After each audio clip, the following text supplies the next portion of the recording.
É um prazer estar aqui com vocês, né? Essa é a nossa primeira sessão desse Journal Club. Como é a primeira sessão, deixa eu explicar algumas coisas aqui, né? Primeiro, uma atividade que a gente está colocando como atividade do Núcleo de Epidemiologia Clínica e Medicina Baseada em Evidências, né? O núcleo ele está no Hospital das Clínicas, Hospital Professor Edgar Santos, né? E esse trabalho nosso, em grande parte, ele está relacionado com a parte de ensino mesmo, né? Tem aqui algumas pessoas, você está vendo, o Marco já trabalhou comigo lá, a Adriana Latado, durante muitos anos, trabalhou, e uma sessão muito parecida com essa que a gente vai fazer agora, né? Que ela sempre fazia uma sessão voltada também para avaliação crítica de trabalhos, tal. Então, acho que esse Journal Club está dentro disso aí. A ideia, como o Pedro falou, não foi uma coisa criada apenas por um professor, a gente conversou sobre o interesse de estudante, como deveria ser feito e tal. E a ideia é que já tem um grupo grande de estudantes já assim participando mais ativamente do grupo, né? E a ideia é a gente juntar a formação, o conhecimento clínico, em termos de raciocinar clinicamente, buscar questões que sejam relevantes para a clínica, né? E levar o estudante a ser ativo na busca do conhecimento. Quer dizer, eles fazem uma revisão de literatura, a base é a PubMed que eles usam, eles escolhem artigos que eles consideram mais relacionados com aquela questão e que tenham uma qualidade metodológica adequada. Esse artigo, geralmente um artigo, né, mas está aberto também, que algumas questões podem precisar de mais, mas, de modo geral, é até interessante ter um artigo, se concentrar em um artigo, e 3 estudantes, como hoje vai ser apresentado, um estudante ele vai colocar um cenário clínico, né, com um caso que ele próprio organizou, que tivesse considerasse que seria um caso da prática e era o caso que iria levantar uma questão. O segundo estudante coloca o racional dessa questão, por que essa questão, né? E o terceiro estudante, né? Esse hoje vai ser, ele vai fazer uma análise crítica do artigo. Ele foi quem selecionou o artigo, vai fazer a análise crítica do artigo. Quer dizer, sempre terão esses 3, a princípio, né? Essa ideia, né? Que a princípio terão assim, esses 3 estudantes. E o tempo maior de apresentação, tudo vai ser do estudante que vai fazer a apresentação, vai dizer sobre por que esse artigo foi escolhido, e vai fazer uma análise crítica do artigo, não é? Comenta brevemente sobre a aplicação disso na prática, mas, no final, a gente considera muito importante uma discussão final, não é? Por isso a importância também dos professores, dos especialistas de várias áreas estarem presentes, né? Porque pode não só analisar criticamente o trabalho, né? Fazer comentários, né? E trazer isso mais para a prática, né? Então, tem os estudantes que estão aprendendo, né, a analisar artigos, mas eles ainda não têm toda, obviamente, a experiência clínica que tem aqui os colegas médicos que já praticam medicina nas suas diversas áreas aqui, né? De forma que essa é a ideia, né? Essa é uma atividade que deve caminhar para uma atividade de extensão e é possível que ela venha a ser incorporada no eixo científico, né? Que eu estou dizendo isso porque já teve conversa em relação a isso, o próprio estudante já colocou, achando que poderia ser, mas como ela está muito ainda inicial, acho que a gente ainda tem que realmente crescer com ela e ser analisada por quem está fazendo o gerenciamento do eixo científico para a gente ver se ela realmente ela seria benéfica e execuível dentro de algo mais formal, né? Dentro do eixo de componente curricular da própria faculdade de medicina. Mas, a princípio, ela não é para ser apenas da faculdade de medicina, né? Então, estudantes de medicina que estejam nas escolas, de modo geral, eles e elas poderão realmente participar. Os colegas que quiserem participar, inclusive eu convidei colegas que não são nem daqui da Bahia, né, para participar dessa atividade. Então, assim, como é a primeira, então eu fiquei de fazer essas colocações para vocês. Muito bem. Antes de Pedro não, seria primeiro que vai falar, seria João, né? Então, tem esses três. Eu vou até pedir para João, Jackson e Pedro, quando eles falarem, dizer em que semestre eles estão. Vocês vão ver, os professores vão ver que os estudantes aqui, eles, de modo geral, tem estudante iniciando o curso de medicina, né? Então, é essa a ideia, né? Que não seja ela apenas para estudante a partir de um determinado semestre, não. É um estudante bem inicial, e eu tenho uma boa experiência com esses estudantes iniciando. Tive um curso recente de medicina baseada em evidência, os estudantes de primeiro semestre eles tiveram uma participação muito boa, excelente, não ficaram nada abaixo dos estudantes que estavam em semestres mais avançados. Então, antes de João falar, se algum professor ou alguém quiser fazer alguma pergunta esclarecedora da sessão, fique à vontade, daríamos 2 minutos para isso.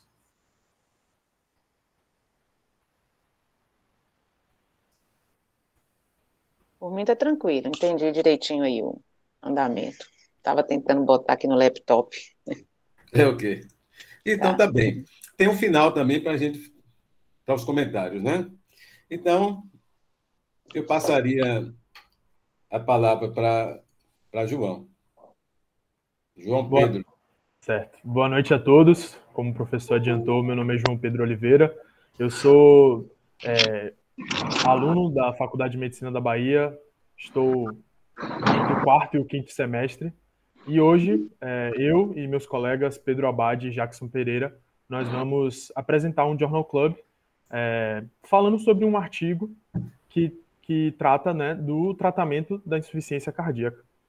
Então, pode começar, Pedro. Pode transmitir. Então, a gente, como o professor explicou, a gente vai começar com um cenário clínico para contextualizar a leitura crítica do artigo. E começamos com história prévia de uma mulher de 61 anos, normotensa, não diabética, com história pregressa de infarto do miocárdio há 2 anos e posterior desenvolvimento de insuficiência cardíaca. Instaurado o tratamento de primeira linha para insuficiência cardíaca, diurético, beta-bloqueador e ECA, mais espirolactona. Tratamento este já com doses otimizadas. Em uma última consulta, realizada há 2 meses, ela foi enquadrada em classe funcional NIRA 2 e com fração de ejeção do ventrículo esquerdo de 42%. Na consulta atual, a paciente procurou um atendimento ambulatorial por queixa de dispneia aos pequenos esforços há 1 semana, ou seja, uma piora da sua classe funcional. Ao exame físico, mostrou-se taquicárdica e com presença de estase jugular a 45 graus. Havia, além disso, estertores crepitantes em bases pulmonares e a ausculta cardíaca revelou desdobramento da B1. E aí os exames complementares solicitados foram um ECG, um raio-x de tórax e um ecocardiograma. Então, esse aqui é o ECG da paciente. Os achados foram taquicardia sinusal e sobrecarga de ventrículo esquerdo. Por motivos logísticos, porque esse não é o foco da sessão, como já foi adiantado, e sim a análise do artigo, a gente vai... Só um segundo.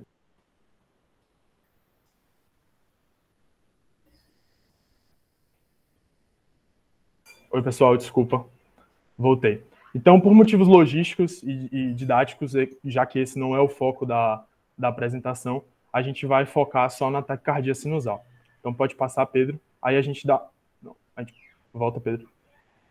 Isso.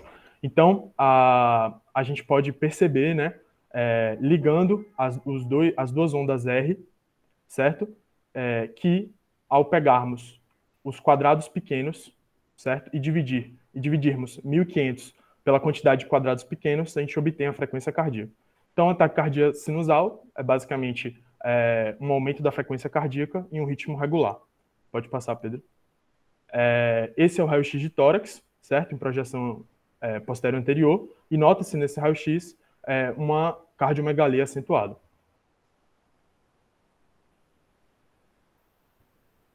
Pode passar. E no ecocardiograma da paciente, nós temos um ventrículo esquerdo dilatado com uma fração de ejeção do ventrículo esquerdo de 32%, né, reduzida.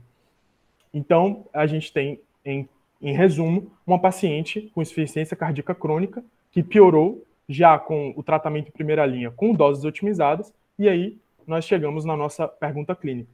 E aí eu vou passar a palavra para meu colega Jackson Pereira. Certo. Boa noite para todo mundo. Eu sou Jackson Pereira, como o João já disse, e eu vou dar início aqui à apresentação em relação à questão clínica que originou a busca por esse artigo. Para poder explicar um pouquinho a base disso aqui, nós vamos explicar o que são a pergunta de background e de foreground. Background é aquela questão muito mais voltada para eu, estudante, nós que somos estudantes aqui, que vamos pensar muito mais na questão que originou uma base de um conhecimento. Então, o que é insuficiência cardíaca, o que é coronavírus, por exemplo. E a questão foreground é muito mais clínica, é muito mais aplicada a questões como qual é o melhor tratamento e qual é a melhor forma de conseguir tratar ou diagnosticar um paciente. Em sequência aqui, a gente tem como ver uma estrutura para poder nortear esse tipo de busca, esse tipo de questão clínica de foreground, que vai ser sobre a PPR, que foi criada pelo professor Antônio Lopes, que está aqui norteando a gente nesse debate. Então, nós temos que o PPR é originado por 3 letras, né, que são 3 palavras, que vão ser o primeiro P, de problema, o segundo P, de preditor ou fator de predição, e o terceiro, que vai ser um R, é um resultado. Então, nós queremos analisar com base num problema que nós queremos analisar, então, por exemplo, a insuficiência cardíaca, um preditor que pode ser um tratamento, um sinal clínico, e um resultado que vai ser baseado nesse problema e nesse preditor. Então, para poder mostrar como foi esse exemplo exatamente de hoje, desse artigo, nós temos aqui a questão clínica, um PPR, que a gente pode ir passando aqui, viu, Pedro, por favor, em relação a quais são os elementos que vão ter nela. O primeiro P que nós vamos ter é o nosso problema. Então, nesse caso aqui, é a insuficiência cardíaca crônica com redução da fração de ejeção do ventrículo esquerdo. E nesse problema, nós queremos analisar um preditor, que no caso vai ser o tratamento, que vai ser a adição em relação ao tratamento tradicional do inibidor do cotransportador sódio-glicose 2, que é o SLGT2. E aí, nós temos, com base nesse tratamento, um resultado que queremos ver. Então, queremos ver a alteração que vai ser causada por meio da adição desse preditor no problema, que vai ser o nosso resultado, que vai ser a contribuição para o aumento da sobrevida. E aí, para poder realizar essa busca, nós utilizamos alguns termos, né, para poder realmente buscar no PubMed, alguns termos que vão originar o nosso problema, o nosso preditor e o nosso resultado. Para o problema, nós vamos ter termos associados realmente a essa questão, que vai ser a insuficiência cardíaca, a redução de ejeção, redução do fator de ejeção do ventrículo esquerdo, e também o preditor, que vai ser aqueles remédios que estão associados à família das glifosinas, que tem vários termos para isso aqui, e também o termo original, que seria o SLGT2. Em relação ao resultado, nós temos vários termos também que podem explicar isso, que são sobrevivência, fatalidade e aumento de mortalidade também. E agora Pedro pode seguir para poder apresentar como foi essa busca e também como é que vai ser realizado esse artigo. Boa noite a todos, meu nome é Pedro, eu sou estudante do 5º, 6º semestre, e dando continuidade à apresentação, a gente vai propor como a gente construiu a busca no PubMed. Então, primeiro a gente pegou os termos referindo ao problema e colocou no PubMed, já restringindo para artigos em que estes termos aparecem tanto no título ou no título ou no abstract, pelo menos, no resumo do artigo. Em seguida, a gente une todos os termos. Então, falando sobre insuficiência cardíaca, a gente encontrou cerca de 36 mil artigos. Nesse mesmo sentido, falando das glifosinas, a gente encontrou 4.434 artigos.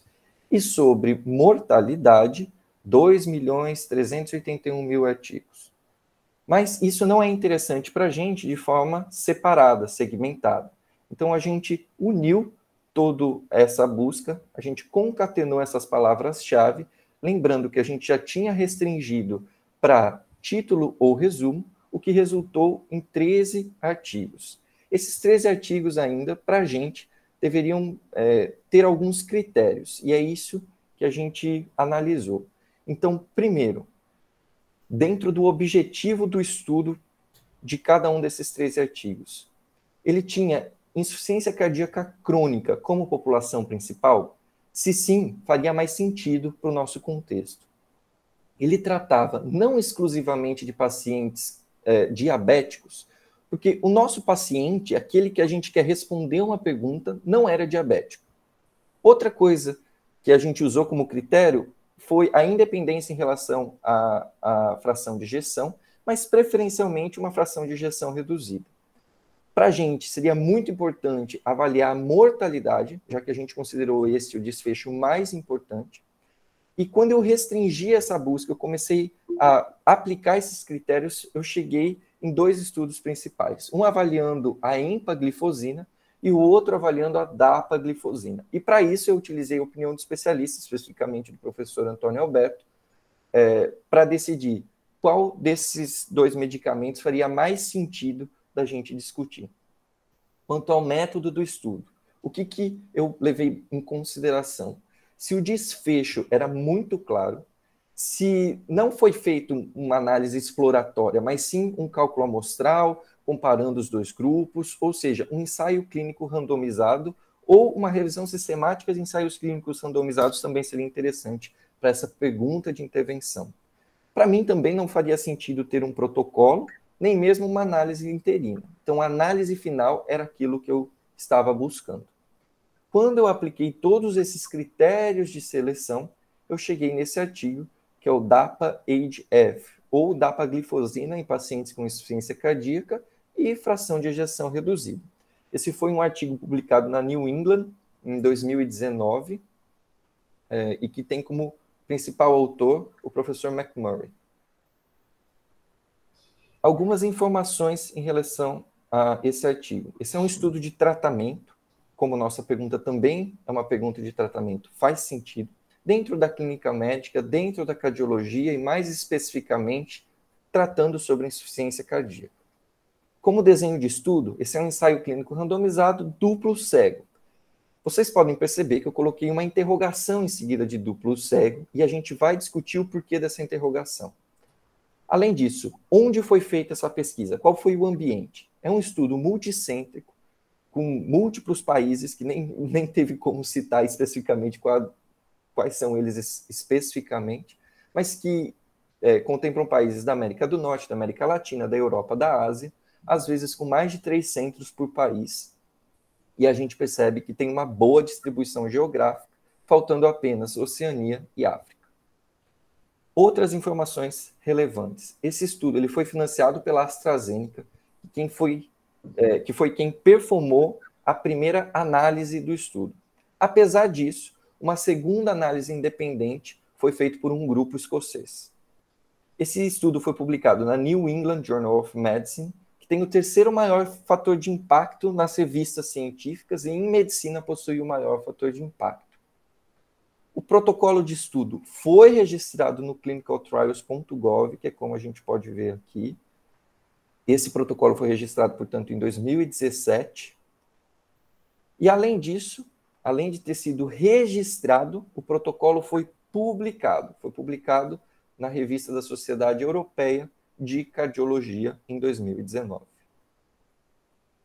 Até hoje, segundo o site da New England Journal of Medicine, esse artigo já teve 1.544 citações, desde sua publicação em 2019. Então, a gente já começa percebendo que esse artigo ele teve uma repercussão muito interessante na comunidade científica. Mas qual o background desse artigo? Bom, a Diretriz Brasileira de Insuficiência Cardíaca e Crônica, mais antiga, ela fala que a terapia tripla baseada em inibidor de ECA, beta-bloqueador e antagonista mineralocorticoide formaria a base do tratamento do paciente com insuficiência cardíaca com a finalidade de reduzir mortalidade. A partir de 2019, entretanto, começaram a surgir alguns artigos sugerindo que inibidores de SGLT2 poderiam conferir uma proteção cardiovascular em pacientes diabéticos. Então, a gente teve o estudo Credence, o estudo EMPA-REG, o DECLARE, o CANVAS. E por que aconteceria isso em inibidores de SGLT2? Poderia ter um efeito diurético, um efeito hemodinâmico, alterar o metabolismo do miocárdio, inclusive o transporte de íons, diminuir fibrose, contribuir no metabolismo de adipócitos, função vascular e proteção renal. Proteção renal principalmente em relação ao EMPA-REG, esse estudo aqui. Nesse sentido, foi feita a seguinte pergunta: será que em pacientes com insuficiência cardíaca crônica com fração de ejeção reduzida, independente da presença de diabetes, o uso desse inibidor de SGLT2, no caso a dapaglifosina, diminuiria a mortalidade cardiovascular, hospitalização ou visita por insuficiência cardíaca urgente? É isso que o artigo se propõe a responder. O primeiro ponto que precisa ser chamado a atenção é em relação ao resultado, ou seja, ao desfecho procurado. O desfecho primário, ele foi um desfecho composto por mortalidade cardiovascular, hospitalização e visita ao pronto-socorro por conta de insuficiência cardíaca, necessitando de um acesso venoso, de uma venóclise. A primeira coisa que me chama a atenção quando eu olho para esses desfechos primários é que eles não são muito equilibrados. Eu, particularmente, não consideraria a morte cardiovascular tão importante quanto visita ao pronto-socorro por conta da insuficiência cardíaca. Além disso, chama a atenção que morte cardiovascular é um desfecho extremamente duro, ou seja, ele é bem dicotômico. Vem menos a subjetividade do avaliador para decidir a morte cardiovascular. Em relação à visita ao pronto-socorro, necessitando inclusive de venóclise, a gente já percebe que existe uma subjetividade maior por parte de quem está na assistência para admitir esse paciente ou não. Então, os desfechos eles não são tão uniformes. Em relação aos critérios de inclusão e exclusão, esse estudo ele incluiu pacientes maiores de 18 anos, com fração de ejeção reduzida, especificamente menor de 40%, pertencentes às classes funcionais 2, 3 ou 4, segundo o NIRA, com nível de NT-proBNP maior do que um limite definido segundo o perfil clínico, em uso de ECA, BRA ou sacubitril valsartan, beta-bloqueador, e era indicado para esses pacientes o uso do mineralocorticoide, apesar de nem todos utilizarem. Quais foram os critérios de exclusão? Já fazer tratamento prévio com inibidor de SGLT2, ser intolerante a essa classe, ter diabetes do tipo 1, ter pressão arterial sistólica menor do que 95 milímetros de mercúrio e uma taxa de filtração glomerular estimada menor do que 30. Como que esse estudo foi feito? Qual foi a metodologia dele? Todos os participantes eles foram rastreados e eles foram admitidos no estudo, onde foi feito todos esses exames para esses participantes. 14 dias depois, esses participantes eles foram randomizados, 2.300 participantes em cada grupo, mais ou menos. E esses participantes, depois da randomização, recebiam visitas depois de 2 semanas, depois de 2 meses, depois de 6 meses e a cada 6 meses em seguida. Em cada visita, eles eram avaliados em relação ao desfecho.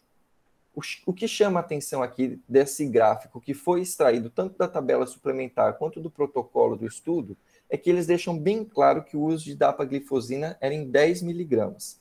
Mas no próprio artigo publicado, também fica bem claro uma contradição, que dapaglifosina foi usado tanto em 5 miligramas quanto 10 miligramas por dia. Quanto à alocação, então, esses pacientes foram distribuídos através de uma randomização fixa, balanceada por blocos. Esses blocos estratificados segundo diabetes tipo 2. Então, diabetes tipo 2, eles não deixaram um acaso decidir quantos pacientes diabéticos tipo 2 teriam em cada grupo. Eles decidiram a quantidade e eles estratificaram isso na hora de performar a randomização. A ocultação da alocação, que é muito importante em ensaio clínico randomizado, ela foi feita através dessa voz interativa, desse método computadorizado interativo. Em relação ao cegamento, então foi um estudo duplo cego que possuía placebo, e como a gente conhece o placebo, idêntico em tamanho, em cor, em cheiro, em sabor, que era identificado por números característicos daquele paciente. Então, as pessoas sabiam pela embalagem o que era placebo, o que era intervenção. E todos os pesquisadores, toda a assistência nos centros de estudo também foram cegos. Eles desconheciam em qual grupo o paciente estava. Entretanto, essas informações não foram descritas no artigo. Para se encontrar essa informação, foi preciso acessar o protocolo do estudo, com mais de 250 páginas, publicado pela AstraZeneca, porque nem na parte suplementar do artigo a gente encontrava essas informações. E existe uma incoerência de terminologia em relação ao protocolo registrado no clinicaltrials.gov, que diz que o artigo seria quádruplo cego. Em relação à similaridade dos grupos, na tabela 1, após a randomização, a gente percebe uma distribuição bastante parecida entre os dois grupos. Principalmente a distribuição geográfica também é bem similar. Chama atenção em relação à classe funcional a maior quantidade de pacientes em NIRA 2 do que pacientes em NIRA 3 ou 4, que possuem poucas pessoas. E nas demais características, os grupos são bastante similares. Mas perceba aqui em relação ao NIRA que, apesar de serem poucos pacientes, eles estão igualmente distribuídos, aparentemente. Em relação ao uso de medicamento por esses pacientes inclusos no estudo, a gente percebe que o uso de diurético, dos demais medicamentos, também foram bastante similares entre os dois grupos. Por último, chama atenção aqui ao uso de antidiabéticos para pacientes diabéticos que foram incluídos no estudo, do tipo 2, e que tiveram essa distribuição por randomização já pré-determinada, fixa. E aqui a gente também percebe uma distribuição bastante similar. Em relação à tabela 1, chama atenção também, agora em caráter mais educativo, que ela não apresenta valor de P. Valor de P em um ensaio clínico com cálculo amostral bem feito, uma randomização bem feita, é desnecessário. Então, a gente percebe a similaridade dos grupos exatamente por essa distribuição na proporção. Em relação ao diagrama de fluxo desse estudo e a perda de segmento. Então, 8.134 pacientes foram rastreados, desses 4.744 foram randomizados, sendo 2.373 randomizados para o grupo dapaglifosina e 2.371 para o grupo placebo. O que a gente percebe em relação à perda de segmento é uma perda mais ou menos igual, de cerca de 10% em ambos os grupos. Uma perda de 10% afeta? Isso seria interessante da gente discutir no final. Agora, em relação aos resultados, o que a gente percebe? Primeiro, levando em consideração o nosso desfecho primário composto, que é isso que o artigo se propõe em avaliar. O nosso desfecho primário composto por morte cardiovascular, hospitalização ou visita urgente por insuficiência cardíaca demonstrou uma redução no hazard ratio, né, porque ele leva em consideração o tempo, tendo um hazard ratio de aproximadamente 0,74, com intervalo de confiança de 0,65 a 0,85. Quando a gente decompõe esse desfecho composto, a gente percebe que existe uma diferença visual entre hospitalização ou visita urgente em relação à morte, seja ela cardiovascular ou por qualquer causa, que tem um hazard ratio de aproximadamente 0,82, 83 em relação à morte e hospitalização 0,70. Com intervalo de confiança em relação à mortalidade, que vai de 0,69 a 0,98, em relação à morte por qualquer causa, a 0,71 a 0,97.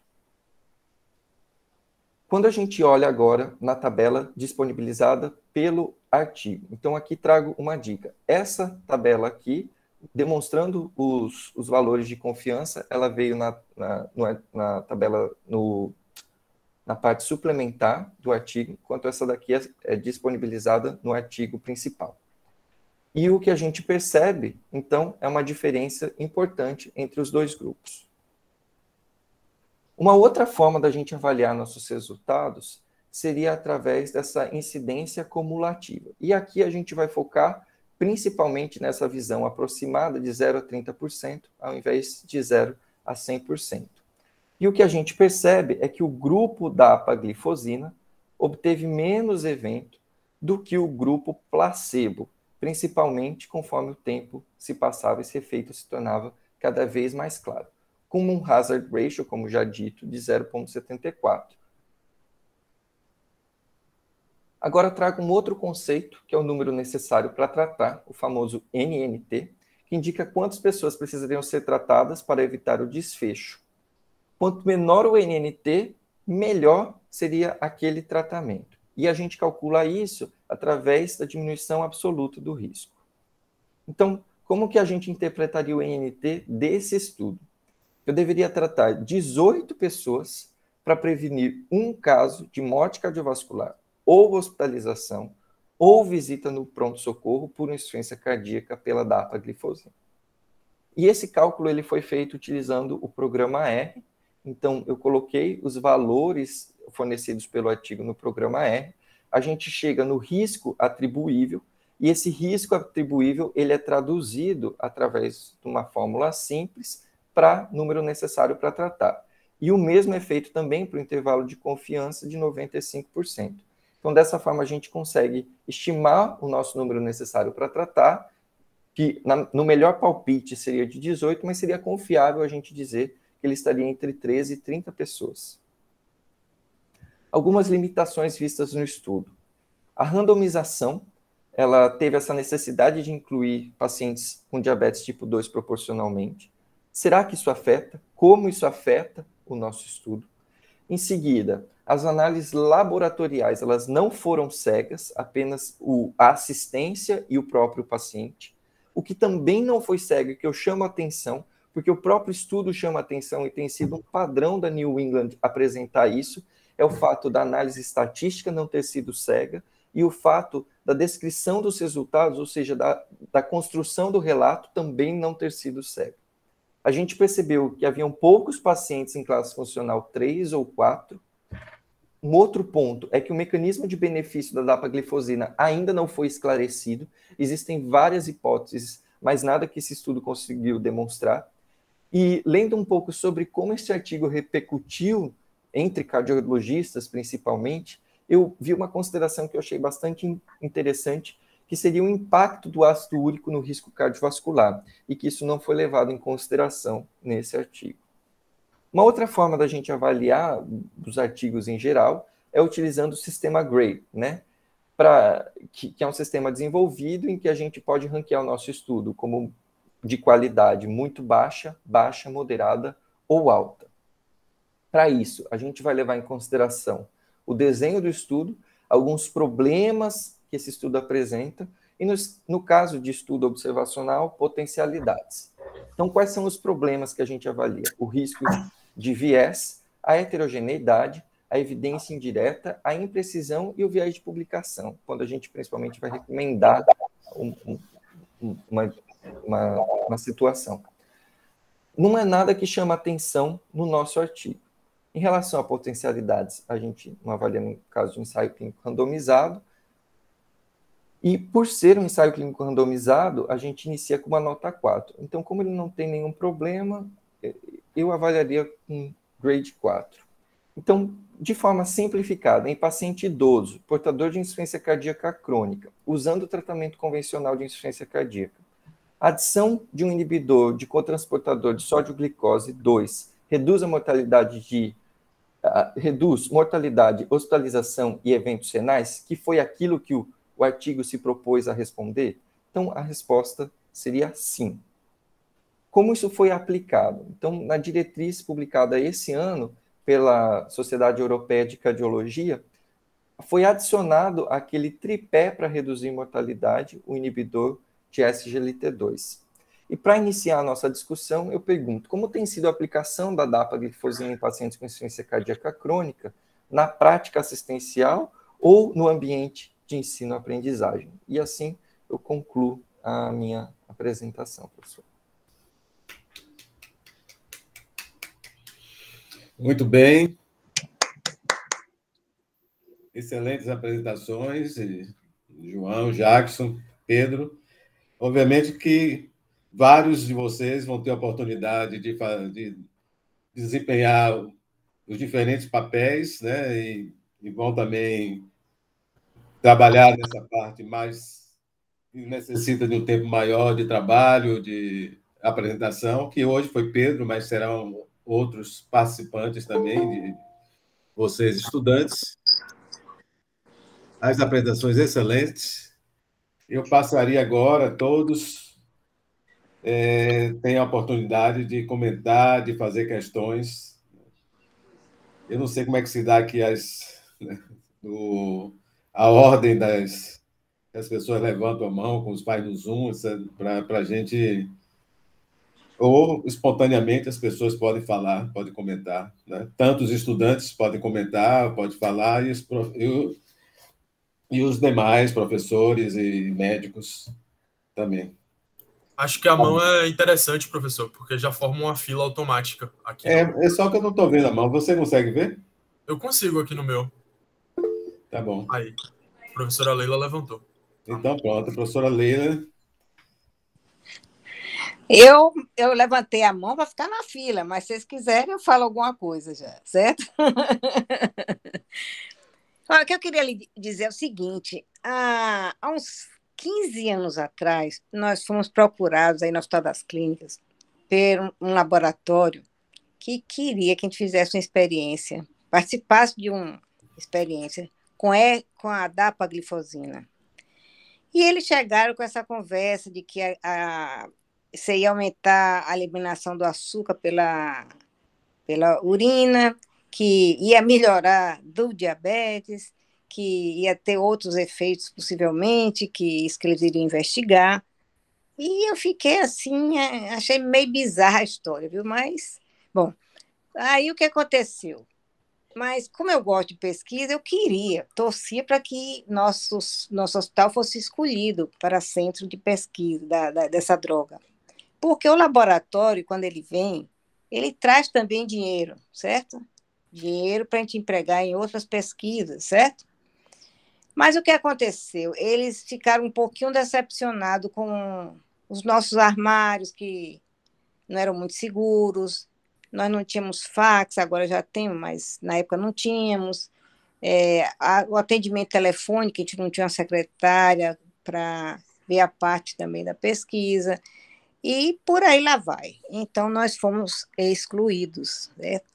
Mas eu fiquei curiosa sobre a medicação, esperei o resultado, né? Quando começaram a surgir os resultados com a DAPA.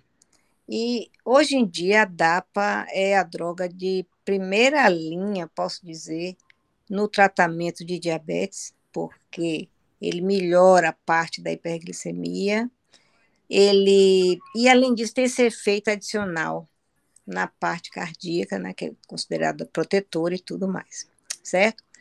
Bom, aí depois disso,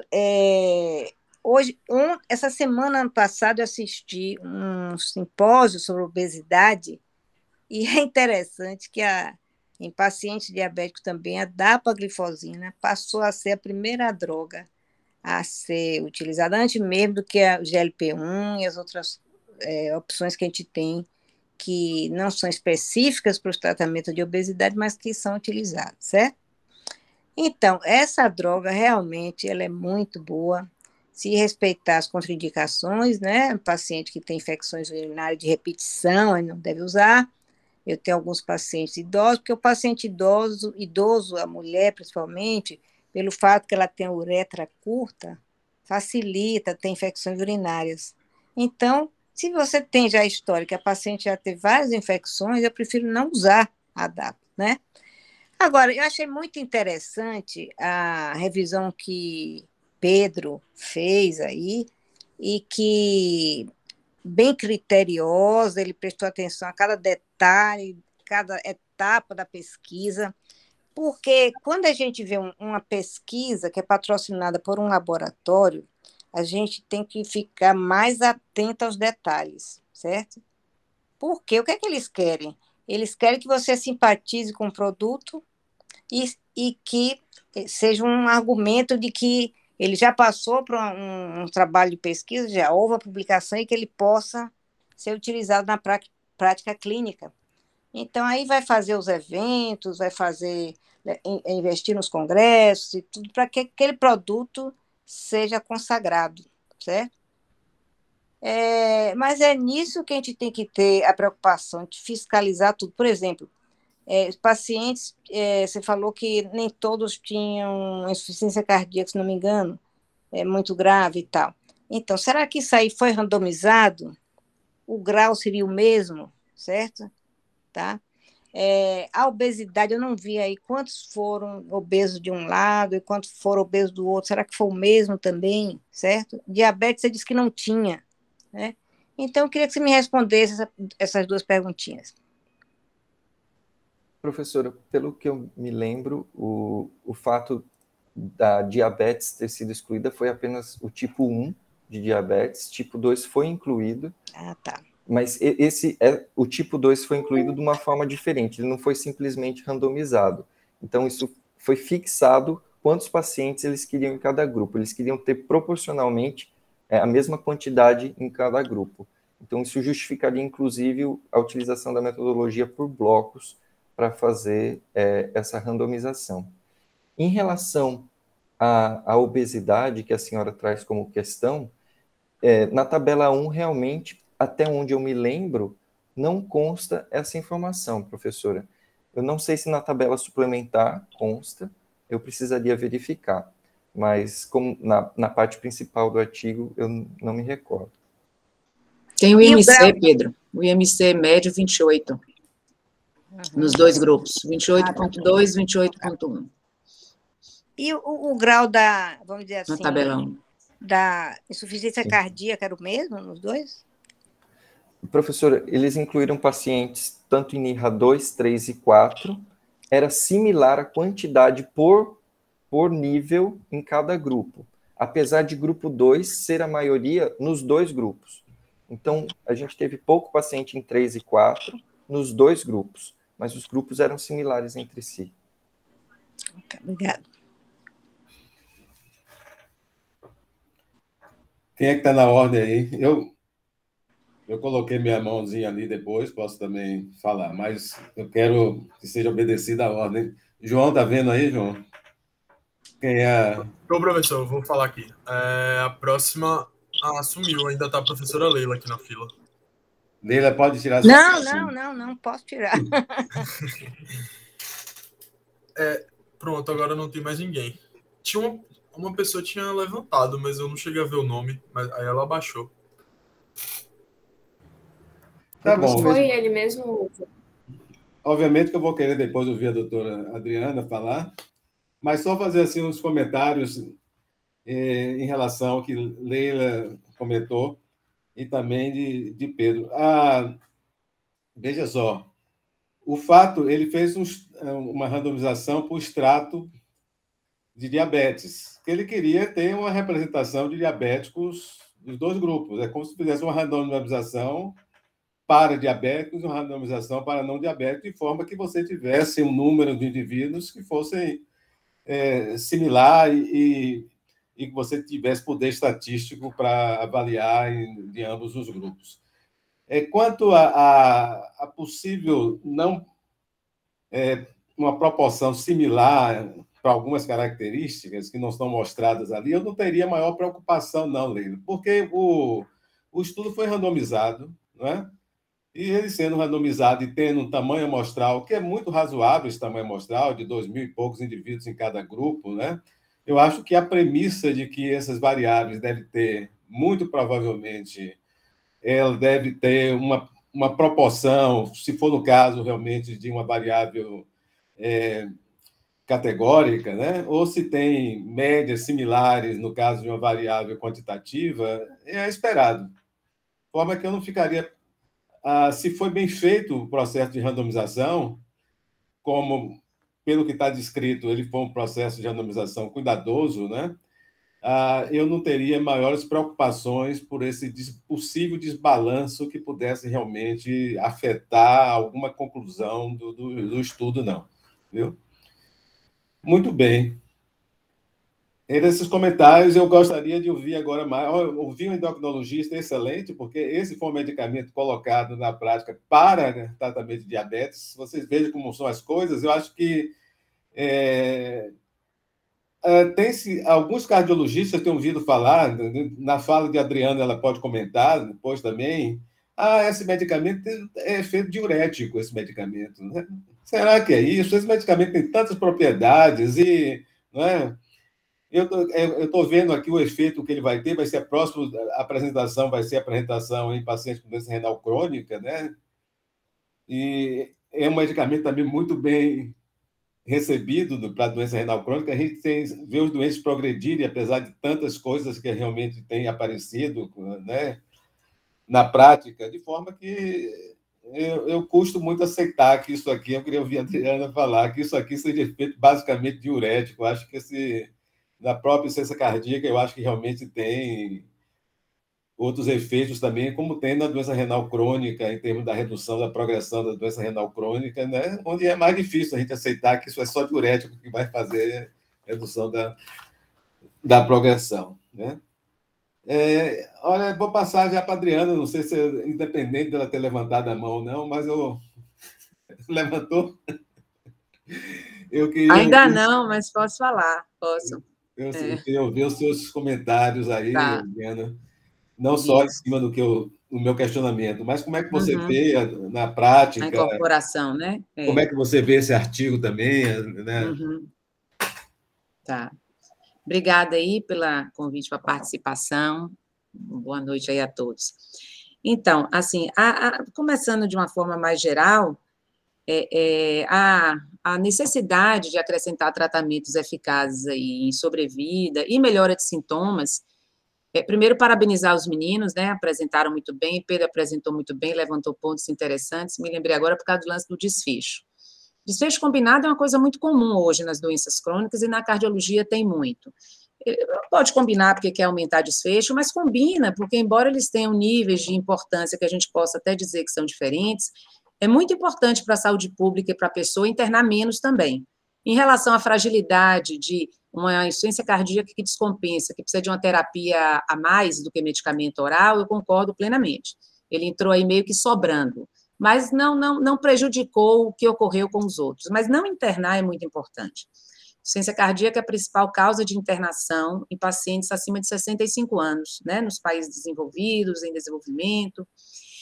E nesse cenário da insuficiência cardíaca sistólica, eu vou abreviar chamar de sistólica, do que fração de ejeção reduzida, né, que é essa menor que 40%, a gente já tinha algum tempo com pouca opção para tratar o risco residual, que ainda era muito elevado, ainda é muito elevado. Antes dos inibidores de SGLT2, ou do indício de eles poderem ser benéficos, que vieram lá dos estudos de DM2, né, que, aliás, eu não sei se vocês chegaram a ver, acho bem interessante, porque a construção da hipótese ela foi invertida. Antônio Alberto deve ter visto isso. As gliflosinas, elas foram testadas em DM2 sobre aquele argumento lá do FDA de toda vez uma droga nova em diabetes tinha que ter pelo menos uma margem de não inferioridade até 30% de desfecho cardiovascular. Pensa bem que doideira isso na minha cabeça. Pelo menos abaixo de 30% de malefício cardiovascular, vamos chamar assim. Quando o que a gente quer prevenir em diabetes é desfecho cardiovascular. Mas foi assim que a DAPA entrou em DM2 e apareceram os desfechos cardiovasculares benéficos, as gliflosinas, especialmente em C, e aí veio a ideia da diurese osmótica e os outros mecanismos entraram aí. Esse é um ponto que incomoda, Antônio Alberto. Eu não vou dizer que o efeito é só diurético, mas incomoda muito, e já vou adiantar, a gente não entender bem o mecanismo de ação completo, e são vários os aventados, e não ter tido, nem no da DAPA, nem no da EMPA, um controle adequado da terapia diurética adjunta, porque tem. E isso não está no suplemento, isso ainda não foi respondido em cartas. A gente queria muito saber isso, né? Especialmente os diuréticos de alça, mas pode ser alça com tiazídico também, porque a mineralocorticoide no da DAPA nem isso foi controlado. Foi uma coisa meio aberta, né? E uma coisa que incomoda um pouco em relação ao que a gente sabe hoje. Mas eu não acho de jeito nenhum que invalida o resultado, a possibilidade de ser uma janela promissora. Mas fica esse porém em relação a esse efeito. Deixa eu só terminar isso, eu estou indo e voltando, porque eu acho que tudo está meio relacionado. Diuréticos na insuficiência sistólica, eles são ditos, né, que eles não contribuem para a redução de sobrevida, mas eles nunca foram bem estudados. É muito difícil um paciente com fração de ejeção menor que 35% ficar sem furosemida. Não é impossível, mas é difícil, porque ele vai internar. Então, o tratamento anticongestivo ele é fundamental para a qualidade de vida e talvez quantidade de vida. Lá nos Estados Unidos, na década de 90, ainda estudaram torazemida, ou torcemida, que tem 2 nomes aí, que é um dialça com efeito mais estável do que a furosemida. Insuficiência cardíaca, especialmente em crianças e adolescentes, valvulares, cardiopatia congênita, e sugerindo resultado bom. Mas esse investimento parou. Então, a história de que diurético não funciona e que a gente queria tanto um controle, o ideal seria até um controle com terapia diurética no braço, se a gente fosse exigir isso, para você ter o desfecho clínico mostrado independente do efeito diurético, que a DAPA ou a EMPA, em dose fixa, elas são dose fixas lá de 10 miligramas no estudo, que elas pudessem conseguir. Mas eu não acho que isso invalida, como eu falei, eu só acho que deixa esse incômodo de a gente não entender bem como é que a droga funciona. E voltando aos estudos iniciais em DM2, como também os análogos de GLP-1, eles entraram assim para o estudo em pacientes com doença cardíaca ou para ver desfecho cardíaco dessa forma. Só que os análogos de GLP-1 ficam lá nos desfechos coronarianos e as gliflosinas ficam nos desfechos de IC.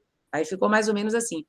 Foram estudos que foram dessa natureza, de não inferioridade, para testar o tratamento antidiabético, garantindo que a margem de não inferioridade não ultrapassasse o intervalo de confiança de 1,3 para desfecho cardiovascular. Aí, o que aconteceu no estudo? Os números absolutos favoreceram as gliflosinas, favoreceram os análogos de GLP-1, e aí começaram a vir os estudos de diferença, como tem o EMPERO, como tem o DAPA e HF, né? Então, eu acho que esse é um ponto. Eu acho que abrir uma janela boa para uma terapia que ainda é eficaz e efetiva, mas ainda tem uma janela para entrar para um grupo de pacientes que tem um risco residual elevado. Ele tem desfechos, embora essa combinação tenha a fragilidade do paciente com terapia mais especializada, ele tem desfechos robustos para IC, que é a internação por IC e morte mesmo. Teve tratamento também para desfecho competitivo, eu não sei se Pedro comentou, isso é importante, risco competitivo, desculpa, quando você está com morte específica em relação ao doente morrer de outra coisa e atrapalhar a internação por IC, eu acho que isso dá uma melhorada na qualidade também. Agora, como acontece muitas vezes com coisas novas, né, a incorporação ela foi bem animada, né, bem ampla.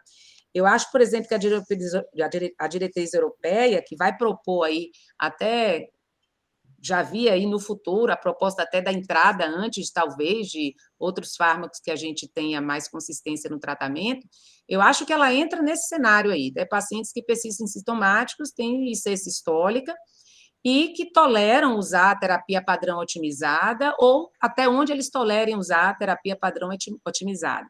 Com beta-bloqueador anti-C, com certeza diurético de alça vai estar no meio como anticongestivo. Eu espero que precise dos dois, para a gente não achar que é mais antidiurético mesmo. Com o inibidor da ECA, né, se tossir, a gente põe lá o BRA, e com o antagonista mineralocorticoide. Espera aí que eu me perdi aqui, que eu ia falar, viu? Eu vou. Antigamente eu não me perdia, não. Hoje eu me perco facinho. Vou lá e não volto. Espera aí. É porque você está tendo mais conhecimento. Vou lá e não volto. É tanta coisa para você falar que aí... Fui pensando aqui, eu fui pegando o gancho e fui falando. Porque você está nova, não está ainda para esquecer de coisa, não. Maria, mas eu não perdia, não, agora eu perco. Bom, e eu acho... Bom, teve até uma meta-análise depois desses dois aí, né, agora de 2021 ou 2020, não me lembro, que combinou o DAPA com o EMPERO, e só repetiu o resultado, né? Então, assim, talvez, embora seja um desfecho secundário, né, quebrar os componentes lá do primário, e a gente pode facilmente perder, facilmente não, mas pode admitir não olhar para a significância estatística, porque você tem menos eventos, e morte dá menos do que internação por IC. Então, no DAPA aparece morte cardiovascular com uma estatística mais favorável do que aparece no EMPERO, né? Mas o que não significa que você não tenha o efeito da EMPA, eu acredito que os dois estão no mesmo patamar, e qualquer dúvida que exista, eu acho que em relação a esse incômodo do mecanismo de ação, porque a gente fica mesmo, né? Parece que foi um achado. Ó, professora Leila, eu já vi coisa do tipo assim, tentaram usar para diabetes, mas acertaram para insuficiência cardíaca, porque ele não é, de fato, me corrija se eu estiver errada, um potente redutor de hemoglobina glicada, né? Eu acho que a redução em torno de 1 ponto percentual, se eu não me engano, mais ou menos, eu me lembro 0,9 a 1,2. Eu não estou com esses números porque eu vi, não, porque eu escrevi, eu estou no capítulo de C de Chagas, e eu fiquei com o inibidor de SGLT2 para escrever sobre. E imagine numa questão de uma doença que não é representada, né? Que é a miocardiopatia crônica chagásica. Fale. Mas a Adriana, ela é uma droga muito boa. Não é? Por que ela melhora bem, também o diabetes? Ela perde peso, geralmente em 2 meses perde 4 quilos, certo? Então, isso aí contribui para a melhora do status glicêmico. Não somente isso, tem efeito até em lípidos também, certo? Uhum. Então, é muito boa. A droga realmente é excelente. E, para finalizar, deixar Marco falar, uma coisa que eu queria falar é assim, e você amplia, parece que a partir do momento que você está estudando, e vai sair outra gliflozina aí daqui a pouco, que parece que os benefícios estão benéficos também na IC, nos desfechos renais, né? Então, eu acho que é importante chamar a atenção a consistência dos resultados dos ensaios clínicos surgindo. E já são alguns aí, né? Muito bem. Marco vai falar, mas eu vou deixar aí até para os dois aí depois, Adriana, se quiser voltar depois, mas o Marco fala agora. Como é que fica?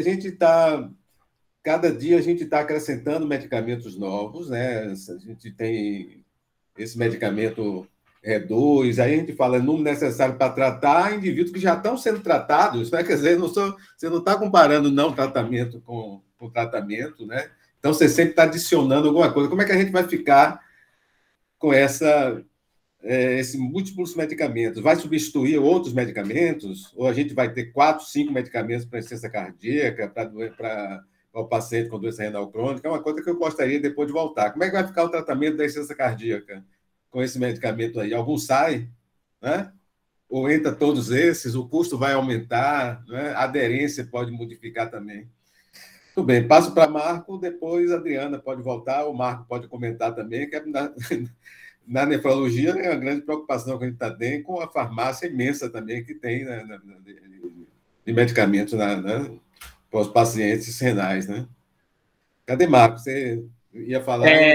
Eu peço desculpas aí se tiver algum barulho de fundo,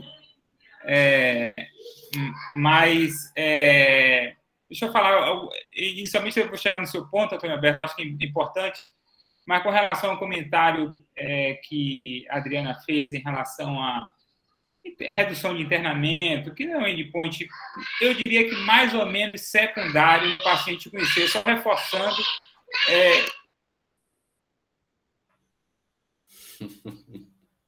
Desculpe.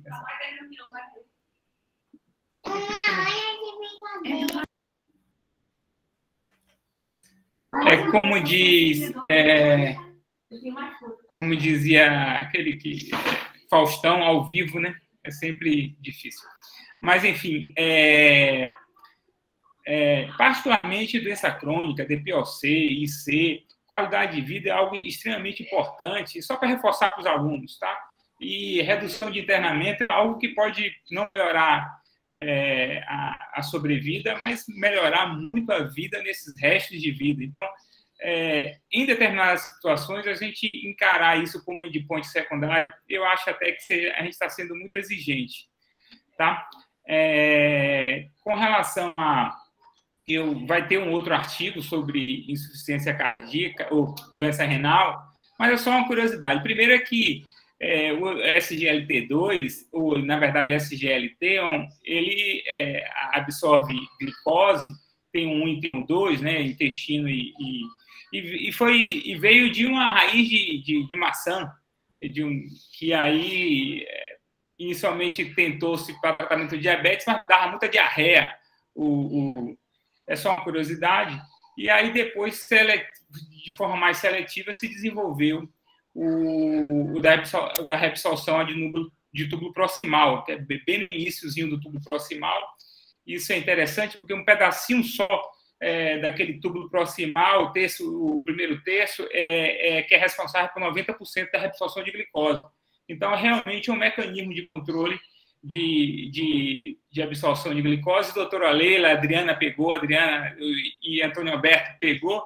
A gente já, para vocês terem ideia, a gente já usou glicosúria como uma estimativa de glicemia para repor insulina no tratamento de hiperglicemia. Era que coisa que a gente já viveu. Mas os efeitos iniciais para o rim, eu não vou entrar muito, vai ter um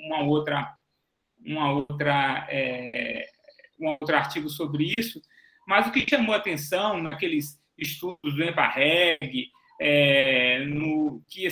no Canvas, que ele mostrou um benefício renal superior ao que se esperaria para um benefício renal decorrente de redução de peso, redução de controle de glicemia, que para outras drogas com efeitos semelhantes não trouxeram tantos benefícios renais assim como esses estudos trouxeram.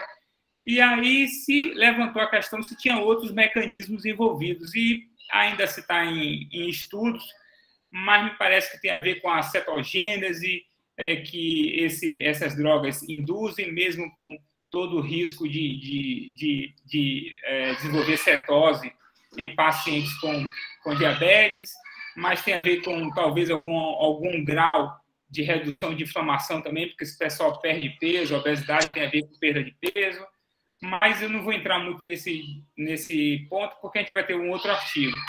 Mas é uma droga que, a meu ver, eles apontaram para o controle do diabetes e acabaram descobrindo N benefícios que a gente ainda está em vias de descobrir.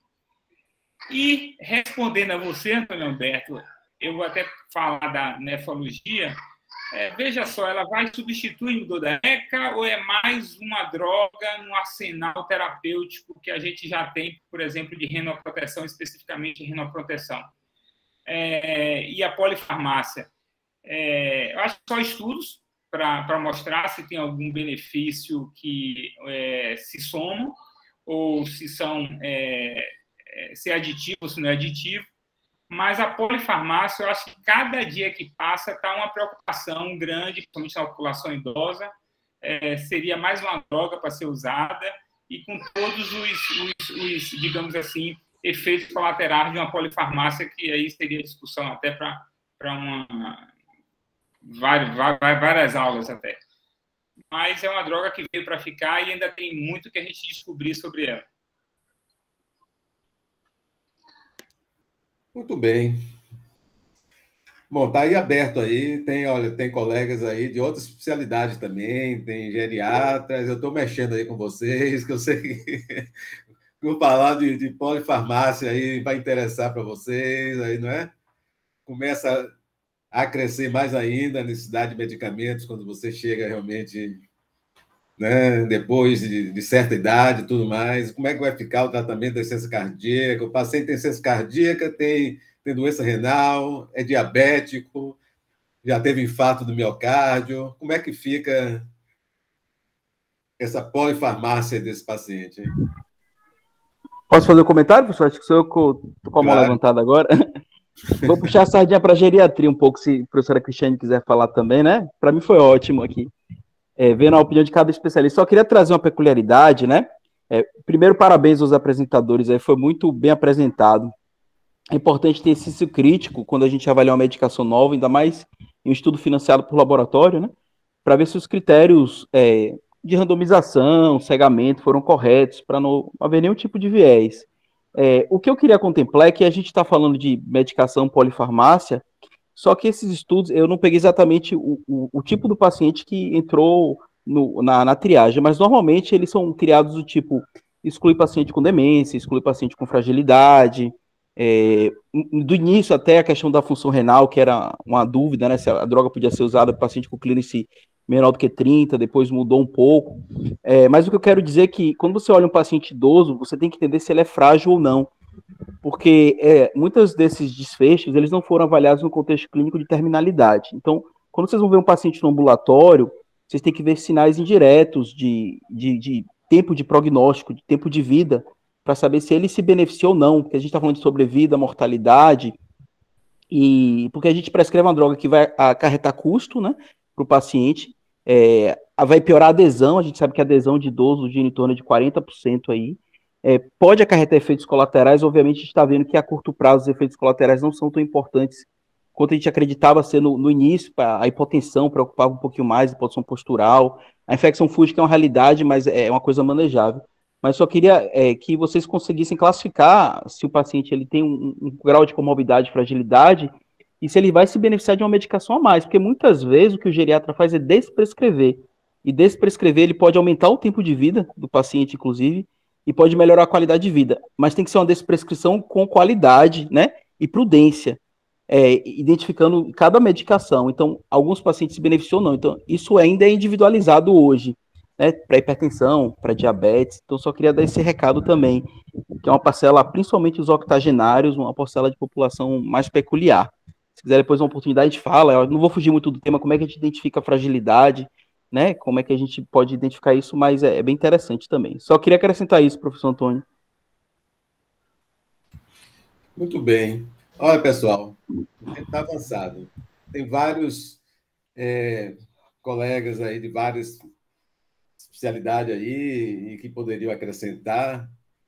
Agora, eu queria ainda também ouvir algum estudante e tal, e que colocasse assim, um comentário que eu queria ouvir dos estudantes, o que é que eles acharam da sessão, o que é que eles lucraram com essa sessão, né? Ouvindo os colegas. Quer dizer, eu digo estudantes que não foram os apresentadores, né?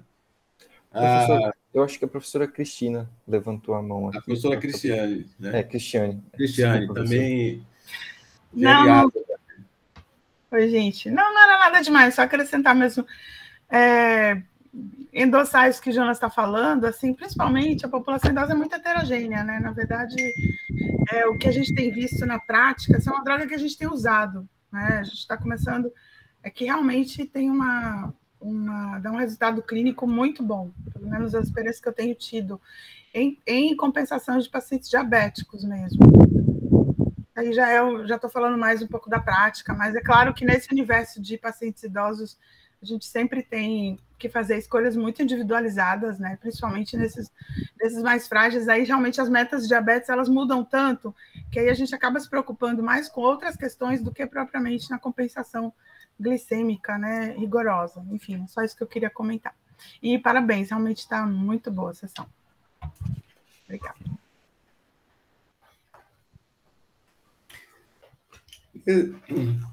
Mais alguém gostaria de falar? Nesse grupo de estudantes que está participando aqui, eu anotei aqui, tem estudantes que entrou agora, nesse semestre agora, eles entraram na Faculdade de Medicina e estão assistindo essa sessão. Se alguém quiser se voluntariar para falar, como é que eles viram essa sessão, o que é que representou para vocês participarem, estarem participando desse Journal Club, está bem no início né? É um momento que a gente, basicamente, nos currículos da escola de medicina, você tem que estudar anatomia, fisiologia, e vocês estão vendo uma sessão onde se partiu de uma questão clínica, se analisou uma pesquisa criticamente, vocês já viram os médicos falarem das suas práticas e das suas experiências. O que representou para um estudante que entrou agora nesse semestre da escola de medicina? Foi bom vocês assistirem a sessão dessa e estar participando de uma atividade com essa proposta? Será que alguém se voluntaria? Bom, professor, eu como aluno de primeiro semestre, eu achei muito bom, porque eu sempre tive aquela ideia de que, nossa, então, se está no The New England, então é bom, então é válido, a gente pode usar, mas não é bem assim, não é? A gente tem que ter um critério, tem que saber ver como é que o estudo foi feito e tal. E essa sessão me deu esse insight de que não importa aonde foi feito, né, aonde foi publicado, a gente tem que ter os critérios de se julgar o estudo, de se julgar o artigo. É isso que eu tenho para falar. Muito bem, muito bem. Mais alguém quer falar? Boa noite, pessoal. Meu nome é Camille, eu também sou do primeiro semestre e eu faço das palavras de Rian minha também. Quando a gente entra na medicina, a gente tem uma visão inicialmente muito limitada, né? A gente tem uma visão muito biológica e não necessariamente crítica. Então, a gente acaba aprendendo muito sobre anatomia, como o professor falou, sobre biologia, sobre genética, mas a visão crítica e criteriosa que a gente tem acaba, às vezes, sendo limitada. Então, eu achei a sessão muito necessária e gostaria muito que continuasse como um projeto de extensão, justamente para não só a gente dos primeiros semestres, mas outras pessoas também de outros semestres conseguissem desenvolver ainda mais essa visão crítica e aguçada que a gente precisa ter sobre o tratamento que a gente vai aplicar no nosso paciente no futuro. Né? Muito bem, viu? E obrigado por vocês serem voluntários e colocar as opiniões de vocês. Pessoal, não fique triste porque teremos várias sessões, né? E espero que vocês estejam presentes em todas elas aqui. Viu? Qual vai ser a periodicidade, professor? A ideia é a seguinte, Cristiane que perguntou? Sim.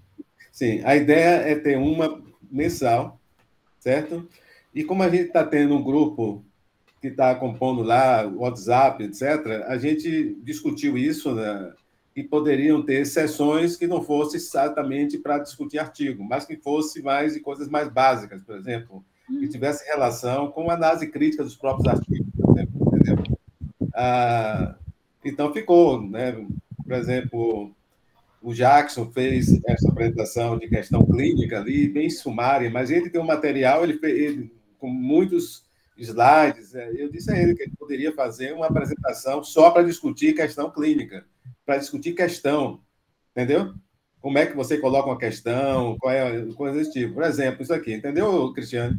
Então, a ideia é uma sessão semanal, mas os estudantes, eles colocam, eles fazem comentários de coisas que podem ser importantes para eles podem, é conduzida por eles, não somos nós que vamos conduzir, entendeu? Estamos aqui para organizar, para coisas desse tipo, mas pode ter coisas no meio dessas sessões, pode ter não voltadas basicamente para, entendeu? Por exemplo, eles comentaram, por exemplo, o artigo é de ciência cardíaca. Eles, por exemplo, poderia ter uma sessão para se discutir ciência cardíaca, diagnóstico de ciência cardíaca, entendeu? Classificação de ciência cardíaca. A gente juntar mais a coisa da clínica, né, com a análise crítica, né, de artigos também de diagnóstico, de tratamento, de prognóstico, tudo mais, dentro de uma sessão com essa característica que dessa daqui. Mas pode ter também as coisas de uma forma intermediária e tudo mais. Bom, as ideias estão fluindo, né? E ótimo que eu não fique como o único professor aqui, Cristiane, entendeu? Então, se tiver outros, eu quero incorporar pessoas. Então, se você, Adriana, Jonas, quiserem se incorporar e trabalhar comigo, vai ser espetacular. Pode ter uma sessão aqui que eu não posso... pessoal, não posso não, que eu não posso estar aqui. Tem outro compromisso, vocês fazem, entendeu? Com os estudantes, tá? Estaria aberto para isso. Essa sessão, eu gostaria que ela fosse uma atividade de extensão. E eu, quando conversei com o Brites e com o Jorge, eles consideraram a possibilidade de entrar essa atividade também dentro das atividades do eixo científico, entendeu? Que eu acho espetacular. Eu acho que se tivesse uma coisa assim, horizontal, por exemplo, o estudante do primeiro semestre, ele poderia participar de uma atividade dessa durante todo o curso de medicina dele, entendeu? Sim. É uma ideia. É uma ideia. Né? Não, sem dúvida. E assim, nós três, eu, Jonas e Adriana, a gente está no TCC1, né? Então, são os meninos que estão começando. E a gente está... É uma disciplina que se constrói fazendo, né? Então, está surgindo muitas ideias, inclusive Pedro está na minha turma, né, Pedro? E a gente tem trazido, assim, sugestões, assim, para trazer de aprendizado mesmo, que eu acho que poderia vir para a sessão, Pedro, que tal, né? Eu acho que cabe aqui algumas coisas de aprendizado mesmo, de eixo científico, bem legais. Acho que sim. Prática clínica, ciência, tudo. Vai ser muito bom. Muito bem. Então, já ganhamos mais 3 professores aqui, tranquilo, né? Para colaborar. Eu estou à disposição para colaborar também, professor, viu? Precisar é só falar. É um prazer. Sempre que eu puder também. Eu posso fazer só um comentário? Eu coloquei, acho que, assim, o comentário que Pedro falou, acho que mais de uma vez. Quando, assim, o critério de elegibilidade, Pedro, do estudo, ele chama quem ele acha que entra, né? Inclusão, tirando, e aí tira a exclusão. Mas não é sempre o que chega para a tabela 1. Então, apesar da classe 4 ter sido contemplada, pode ter sido mais gente que tinha PA sistólica basal na hora da visita de recrutamento, com menor que 95, que era o critério de exclusão. O médico assistente não deixa participar, o paciente tem medo. Então, quando a gente tem a tabela 1, você sabe que do povo que podia chegar, quem chegou. E quem chegou é para quem você pode generalizar o resultado, se o resultado for bom. Então, eu diria que esse é um estudo basicamente classe 2, 3. Eu não diria que 3 é tão pouquinho, deu um terço, né? Mais ou menos, classe 3 lá, uns 30%, 31%, sei lá.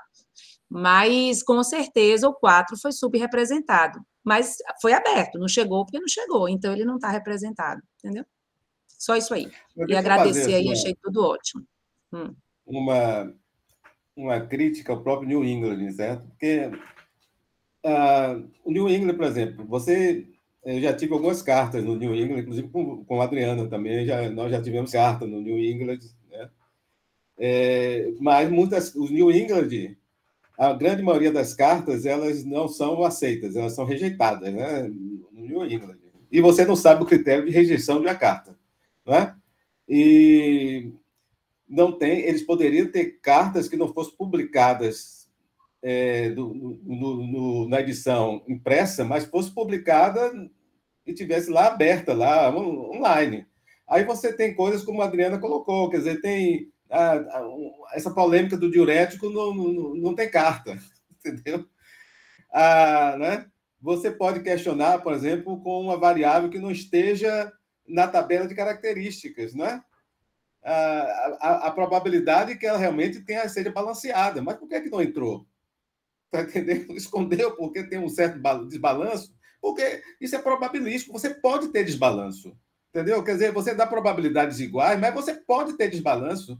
Né? E a gente vê isso muitas vezes em tabelas. E o que você não tem, a gente admite que tem distribuição similar, mas pode não ter.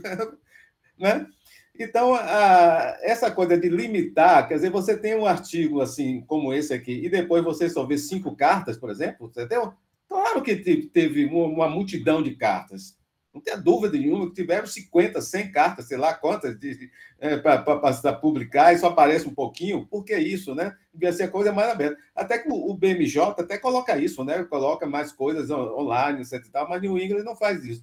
Quer dizer, seria uma crítica, porque certas coisas não aparecem, não são comentadas. Eu gostaria, por exemplo, de ver, eu acho o seguinte, a gente não entende muito o mecanismo, mas o medicamento funciona, entendeu? E a gente fica procurando o mecanismo, mas funciona, né? Então, acho que isso realmente é importante, realmente, que ele funcione. Mas ele não é coisa simples, ele mostrar, por exemplo, qual foi a distribuição. Porque o que Pedro mostrou foi diurético na característica basal, entendeu? Mas seria interessante você ver a necessidade de usar diurético durante o curso do estudo, não é? Se tivesse similaridade do uso de diuréticos, por exemplo, você ficaria mais confortável, que não deve ser só o efeito diurético, por exemplo. Entendeu? Que os dois grupos precisaram realmente de usar diurético de alça, né?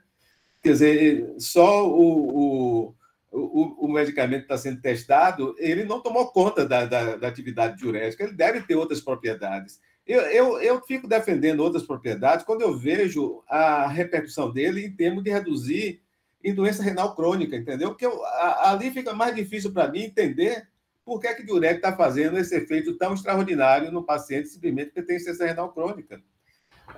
Uma coisa que puramente tem efeito diurético, entendeu? Mas eu acho que ele poderia simplesmente colocar essa distribuição de uso de medicamentos no curso do estudo, né? Não só no basal do estudo, mas no curso do estudo, né? Reduziria o questionamento, né? Ou houve a distribuição realmente desigual, ele não quer mostrar? Está errado, está incorreto, né?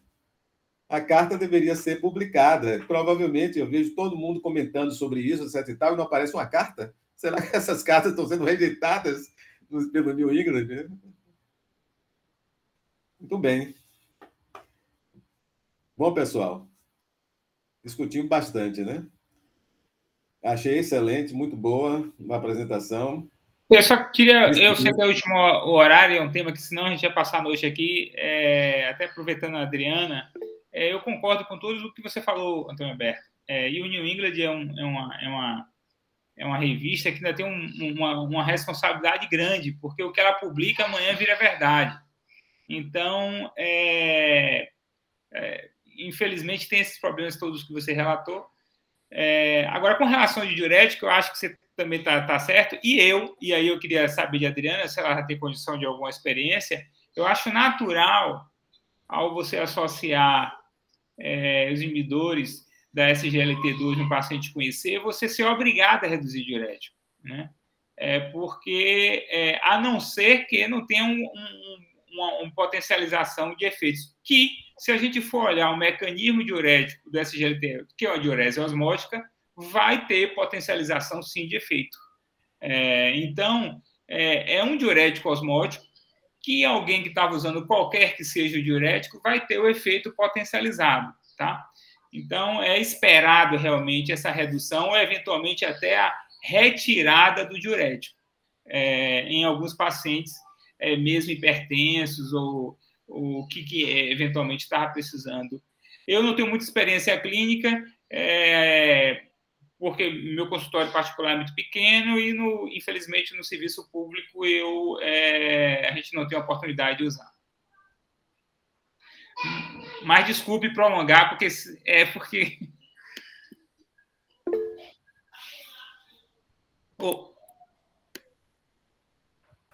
Muito bem. Bom, pessoal, olha, não sei se vocês vão Marcos, ficar você me fez uma pergunta rapidinho, Antônio Alberto. Eu estou respondendo. Foi, não foi? Então, eu também estou na mesma situação. Então, a gente tem, em relação à experiência externa, a gente tem alguns pacientes no ambulatório muito sintomáticos que a gente consegue prescrever dapagliflozina 10, porque acaba que quando muitos diabéticos também, quando você tem insuficiência sistólica, quando você associa, acho que o fármaco acaba não ficando tão caro quanto outros e alguns pacientes podem.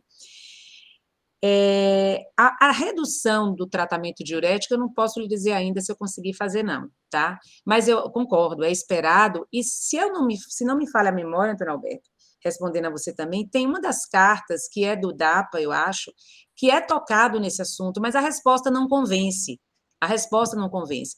Houve uma quantidade média, eu não me lembro se por dose ou por diurético em relação ao aumento percentual ou quanto estava durante o segmento do estudo, dos anos, que no grupo que não usou a dapagliflozina, se é que foi o DAPA-HF, agora eu não me lembro se é do Empero, mas assim, que teve uma dose um pouco maior média de diurético usada no grupo que não estava usando o inibidor do SGLT2. Mas não convence a resposta. Assim, eu acho que, eu sempre falo assim, incomoda não saber direito como age, e incomoda num cenário onde o diurético, aí eu vou falar mais do diurético de alça, ele é mal investigado, porque ele é mal investigado na IC. Porque nesse subgrupo de pacientes com insuficiência sistólica, que persistem sintomático, ele tem que estar no esquema. Se eu conseguir tirar o diurético usando inibidor de SGLT2 em dose fixa, eu vou ficar surpresa, não vou mentir, não. Eu vou ficar muito surpresa de eu conseguir ficar sem o anticongestivo, né? Inclusive, é uma prática comum, e vou acabar para não me alongar mais.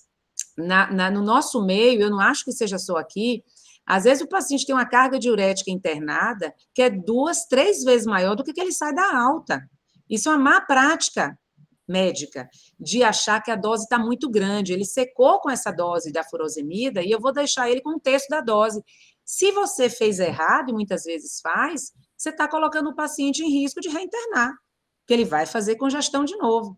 E, às vezes, o argumento no sistema público de saúde é assim, eu não consigo, e que eu entendo, eu não consigo botar ele para voltar no ambulatório em 15 dias, para poder deixar aquela dose maior e deixar o paciente ver se ele está muito vasocontraído, se eu acabei espoliando muito ele, seja lá o que for. Eu luto muito lá no Hospital das Clínicas, lá na enfermaria, porque eu acho que essa prática não cabe lá.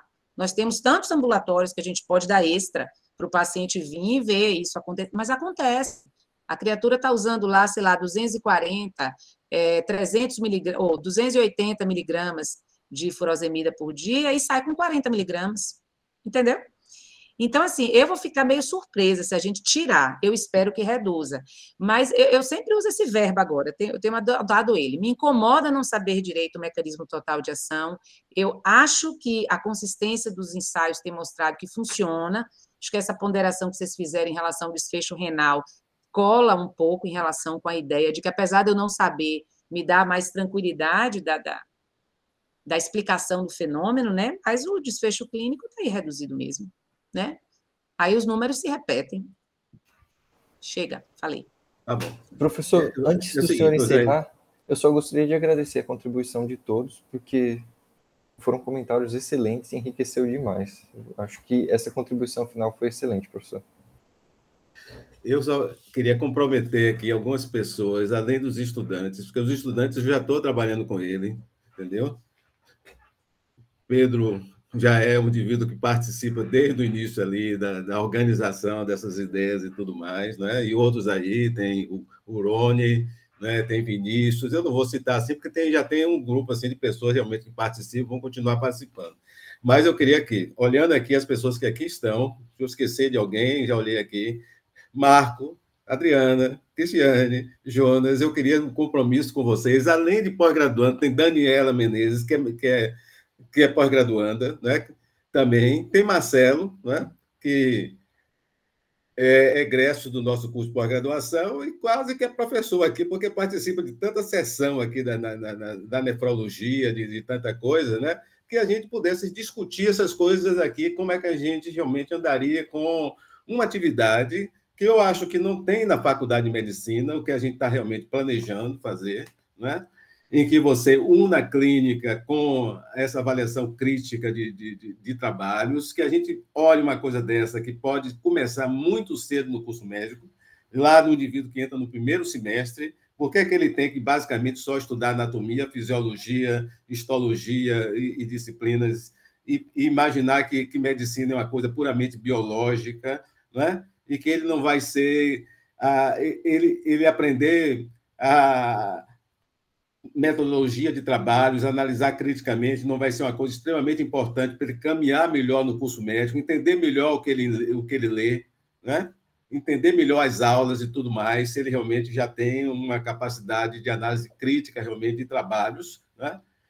Isso, por que isso não deve começar logo do início? Então, eu estou comprometendo vocês aqui para a gente lá estar discutindo, alguns aí estão bem próximos a mim, Marco, né? Trabalha comigo desde sempre, Adriana desde sempre trabalha comigo, e a gente está tão perto ali de sala, né? Cristiane e tal, e a gente, Jonas, né?